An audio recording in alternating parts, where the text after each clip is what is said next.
अम्मा खाना दे दो ना। सबर कर गोलू, अभी दाल नहीं गली है। तू फिक्र ना कर गोलू की अम्मा, अब की बार अपनी दाल खूब गलेगी। क्या मतलब जी? अब की बार NFSM के तहत दाल की पैदावार को बढ़ाने के तरीकों को दिखाने के लिए देश में 1000 क्षेत्र चुने गए हैं, जिसमें हमारा इलाका गया है। पर इससे हमें क्या फायदा? हमें 5 एकड़ खेती के लिए खाद और कीटनाशक के अलावा बढ़िया बीजों की एक मिनी किट भी मिलेगी। इतनी दाल का करेंगे क्या जी? अरे भगवान, सरकार ने दलहन का समर्थन मूल्य भी खूब बढ़ा दिया है और इनकी खरीद का भी पूरा इंतजाम कर लिया है। इससे आमदनी बढ़ेगी और फिर हमारा गोलू अच्छे स्कूल में जाकर के कृषि वैज्ञानिक बनेगा। हाँ किसान भाइयों नमस्कार। किसान कार्यक्रम में आपका स्वागत है।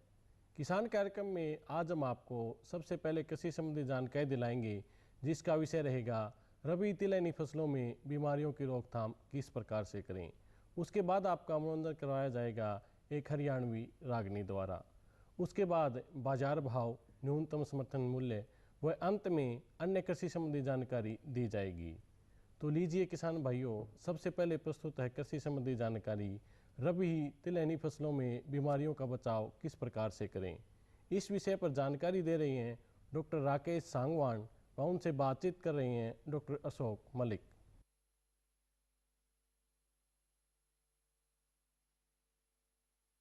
किसान भाइयों नमस्कार। दक्षिणी हरियाणा में रबी में तिलहनी फसलों के रूप में सरसों की काश्त की जाती है एवं उत्तरी बेल्ट में जहां पानी वाला इलाका है वहां सूरजमुखी की काश्त रबी के सीजन में काफ़ी मात्रा में की जाती है। इन दोनों तिलहनी फसलों को बीमारियों से काफ़ी ज़्यादा नुकसान होने की आशंका है। ऐसे में किसान भाई कैसे इन बीमारियों की पहचान करें तथा कैसे अपनी फसल को इन बीमारियों से बचा सकते हैं, इस बारे में जानकारी देने के लिए आज हम आपको चौधरी चरण सिंह हरियाणा कृषि विश्वविद्यालय हिसार में लेके आए हैं, जहां हमारे साथ पौध रोग विभाग के वैज्ञानिक डॉक्टर राकेश सांगवान हैं। इनसे हम जानकारी लेंगे कि रबी तिलहनी फसलों की बीमारियों से बचाव कैसे किसान भाई करें। डॉक्टर साहब, किसान कार्यक्रम में आपका स्वागत है। डॉक्टर साहब, सबसे पहले तो किसान भाई ये जानना चाहेंगे कि रबी में मुख्यतः अपने हरियाणा में कौन कौन सी तिलहनी फसलें काश्त होती हैं और उनकी मुख्य बीमारियां कौन कौन सी हैं।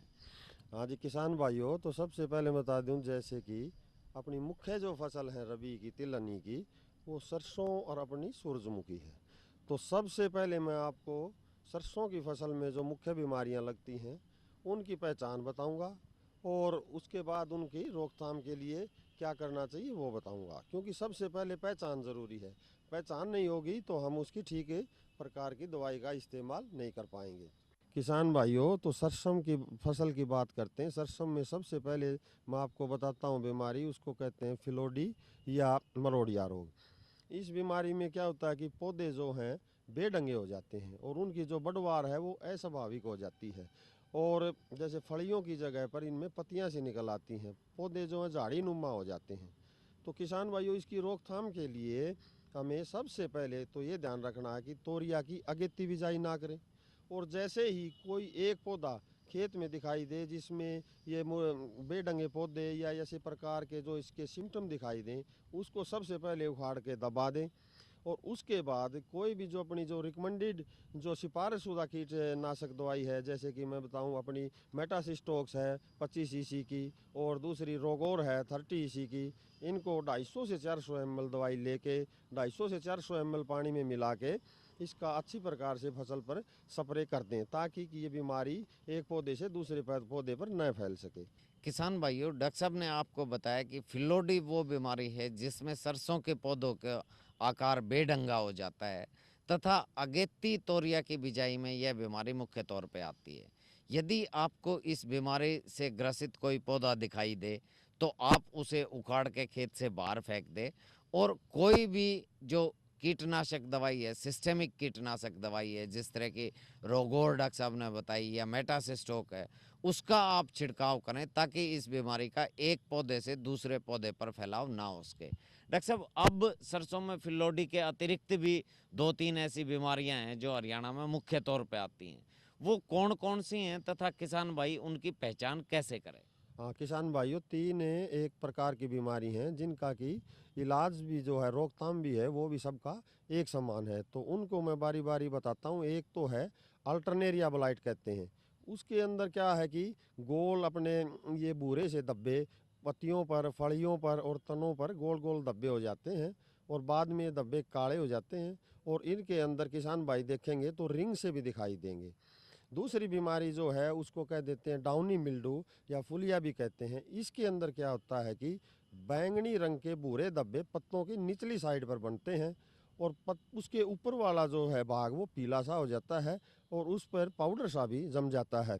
और तीसरी जो जिसकी बीमारी है वो है उसको वाइट रस्ट कह देते हैं और सफ़ेद रतवा भी कह देते हैं। इस बीमारी के अंदर सफ़ेद अथवा ये देखे होंगे आपने, जब आखिर में फसल आ जाती है तो उस पे बेढंगे से उसके फ्लोर के पार्ट हैं वो हो जाते हैं, तना भी बेढंगा हो जाता है और सफ़ेद सफ़ेद सा रंग हो जाता है। तो इन तीनों ही बीमारियों के अंदर जो इलाज है वो एक ये किसान भाई क्या करें, एक तो जो बीमारी ग्रस्त अवशेष हैं पौधों के वो उखाड़ कर नष्ट कर दें।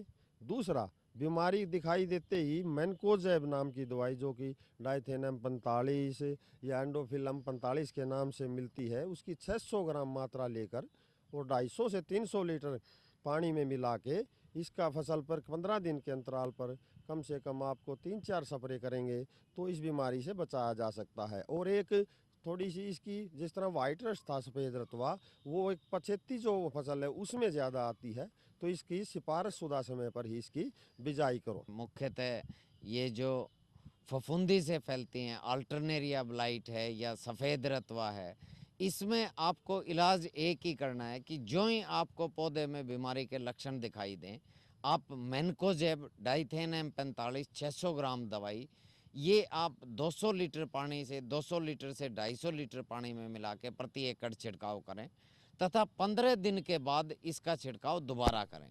डॉक्टर साहब ने एक बात और महत्वपूर्ण बताई कि जो भी बीमारी ग्रसित पौधा है या उसके अवशेष खेत में पड़े हैं तो आप उसे खेत से निकाल के नष्ट कर दें ताकि बीमारी दूसरे पौधों पर फैलने की संभावना कम बनी रहे।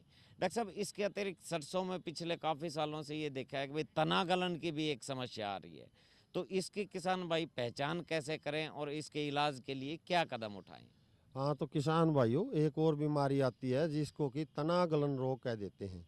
तो इसमें क्या होता है कि लंबे भूरे से जल सकित धब्बे जो हैं वो तने के ऊपर बनते हैं और ये धब्बे जो हैं पत्तियों पर और टहनियों पर भी बनते हैं। और जब ये फसल अपनी उस पे आ जाती है, फलियों पे, फूलों पे, उस टाइम जब ये बीमारी आती है तो पौधे सूख जाते हैं और मुरझाकर वो मर जाते हैं।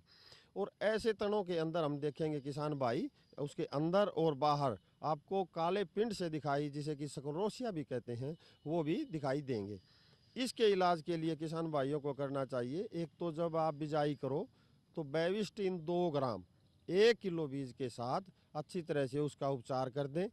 और एक दूसरा है जिनेरियम, जैसे जिस क्षेत्र में ये बीमारी आती है तो वही दवाई बेविस्टिन 1 ग्राम 1 लीटर पानी के हिसाब से 45 से 50 दिन की आपकी जब फसल हो जाए तो उस पर स्प्रे कर दें। और एक स्प्रे उसके 20 दिन के बाद, यानी कि 65 से 70 दिन के बाद इसी दवाई का और इसी मात्रा का आप स्प्रे कर देंगे तो इस बीमारी से भी किसान भाई फसल को बचा पाएंगे और अच्छी पैदावार सरसों की ले सकेंगे।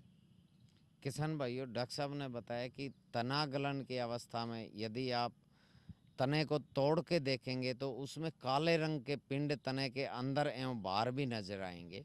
और इससे उपचार एक तो आप बिजाई के ही समय कर सकते हैं कि 2 ग्राम बेविस्टिन प्रति किलोग्राम बीज के हिसाब से मिला के बिजाई करें, या आप छिड़काव करके भी जब आपकी फसल 45 से 50 दिन की हो 250 ग्राम बेविस्टिन आप 250 लीटर पानी में मिला के 1 एकड़ में छिड़काव कर दें तथा इसके 20 दिन बाद यही छिड़काव दोबारा करने से काफ़ी हद तक इस रोग से छुटकारा पाया जा सकता है। डॉक्टर साहब, अब दूसरी किस्म जो हमारी तिलहनी फसल है वो है सूरजमुखी। सूरजमुखी में मुख्य तौर पर हरियाणा में कौन कौन सी बीमारियां आती हैं? तो किसान भाइयों, सूरजमुखी के अंदर एक तो 2 बीमारियां तो ऐसी आती हैं जिनका कि इलाज जो है, जिनका रोकथाम एक समान है। तो पहले मैं उनके बारे में आपको बताता हूँ। इसके अंदर एक तो वही अल्टरनेरिया ब्लाइट आती है। इसके अंदर क्या होता है कि गोल अंडाकार काले रंग के जो है सब भूरे रंग के धब्बे से जो है पत्ते के ऊपर बन जाते हैं और बाद में ये धब्बे आपस में मिल के एक पत्ते को झुलसा देते हैं, पत्ता पूरा झुलस सा जाता है। और इनके अंदर भी किसान भाई देखेंगे तो आपको एक रिंग से ज़रूर दिखाई देंगे। दूसरी जो बीमारी है उसको हम कह देते हैं फ्लावर रोट या फूल गलन रोग कह देते हैं। तो ये जो बीमारी है तब आती है जब लगभग फूलों में दाने बनने शुरू हो जाएं। तो इसके अंदर फूल के पीछे एक छोटे से भूरे रंग के धब्बे से बनता है और बाद में वो धब्बा सारे के सारे फूल पर फैल जाता है और फूल गल जाता है। और कभी कभी जब ये फूल की डंडी के ऊपर ये गलन रोग आ जाता है तो डंडी टूट करके वो फूल लुढ़क जाता है।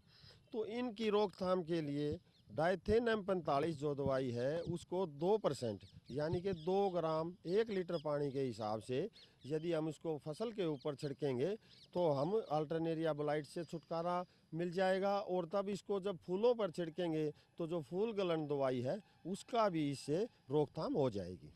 डॉक्टर साहब आपने दो बताई कि एक तो अल्टरनेरिया ब्लाइट जो सरसों में कि धब्बे बनते हैं जिस तरह से पत्तों में और उसमें छल्ले भी नज़र आते हैं किसान भाइयों को, और दूसरा फूल की अवस्था में यदि ये सूरजमुखी में आ जाती है तो फूल भी गल के गिर भी जाता है। तो इसके लिए तो किसान भाई डाइथेन M45 2 ग्राम दवाई प्रति लीटर पानी के हिसाब से मिला के छिड़काव कर सकते हैं। और अन्य कौन सी बीमारी है डॉक्टर साहब सूरजमुखी में जो मुख्य तौर पे किसानों को आर्थिक नुकसान पहुंचाती है? हाँ, तो किसान भाइयों इसमें एक और सूरजमुखी में मुख्य बीमारी आती है, उसको तना गलन या जड़ गलन रोग कहते हैं। इसके अंदर क्या होता है कि जड़ का जहाँ पे अपना जड़ टच होती है अपना तना ज़मीन पे, वहाँ के उसके ऊपर भूरे भूरे धब्बे पहले बन जाते हैं, फिर वो धब्बे ऊपर और नीचे फैलने शुरू हो जाते हैं। उससे क्या होता है जड़ भी गड़ जाती है और तना भी अपना गड़ जाता है और पौधा पूरा पूरा सूख के गिर जाता है। और ये बीमारी भी जब आती है जब लगभग फूल में दाने बनने शुरू हो जाएं। तो किसान भाइयों इसकी भी रोकथाम करना बहुत ज़रूरी है। इसकी रोकथाम के लिए हमें क्या करना है, एक तो वैसे ही बीज उपचार तो ज़रूर करना पड़ेगा। 2 ग्राम बेबिस्टिन या 3 ग्राम थीरम प्रति किलो बीज के हिसाब से इसका आप उपचार करें। दूसरा, उसी जगह पर इसकी फसल लगाएं सूरजमुखी की जहाँ पर अच्छी तरह से पानी की निकासी हो सके। तीसरी बात जो ध्यान रखनी है, जिस इसमें ये बीमारी आए तो आप कम से कम 3-4 साल की ये अपना गेहूं और जौ की फसल से इसका क्रॉप रोटेशन मतलब बदल बदल के फसल बोने से भी इस बीमारी से छुटकारा पाया जा सकता है। डॉक्टर साहब इसका बीमारी आने